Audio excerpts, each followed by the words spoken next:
1년의 연쇄적 상황. 내 친구의 지인 한 사람이 뉴욕시 외곽에 산다. 이름이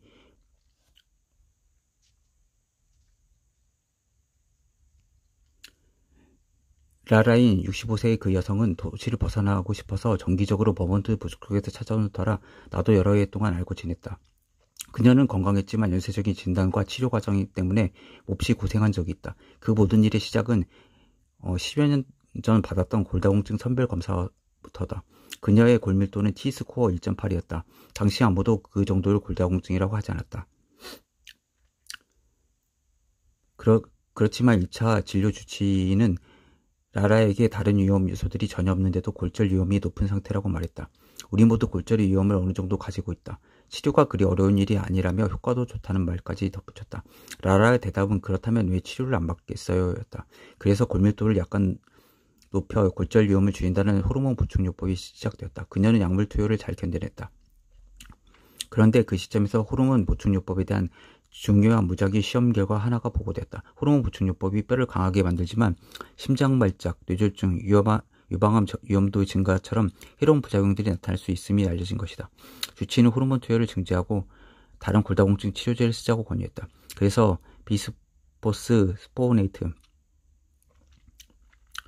비스포네이트 계열의 약물이 투여되었고 한동안 별 문제가 없었다. 그러다가 문득 음식을 삼킬 때 심각한 통증이 유발되기 시작했다. 소화기 내과에서 위내시경 검사를 받은 결과 식도 염증과 궤양이 발견되었는데 이것이 비스포네이트의 부작용이었다.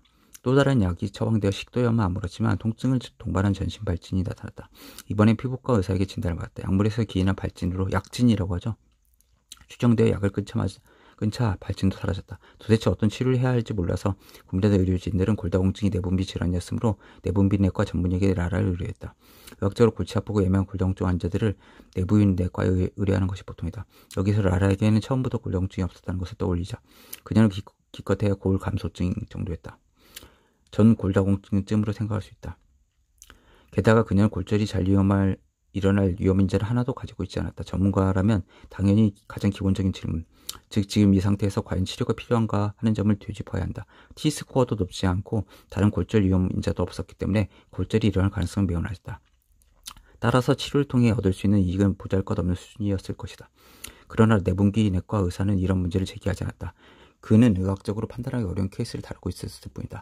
따라서 라라의 모든 내분비 기관과 호르몬에 대한 철저한 검사를 실시했다. 갑상선도 살펴보면 와중에 우연히 그녀의 목에서 작은 덩어리가 만져졌다. 즉시 영상의학과에서 갑상선 초음파 검사를 받은 결과 3개의 혹이 발견되었다.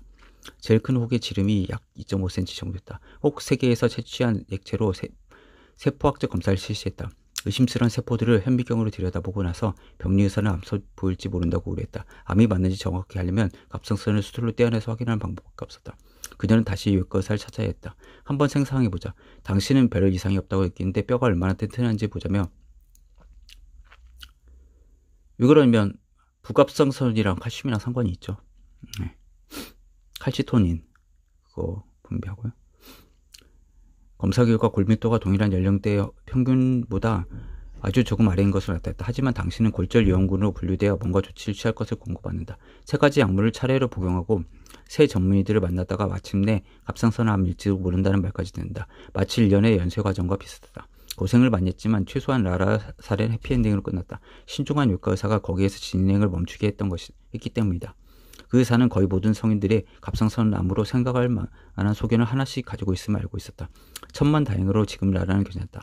얼마 전에서도 코티네틱 강에서 카약을 즐기는 것을 보았다.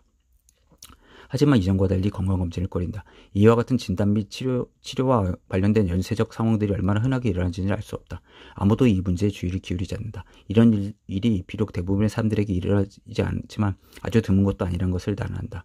조기 진단이 가진 또 하나의 그늘진 면이 아닐 수 없다.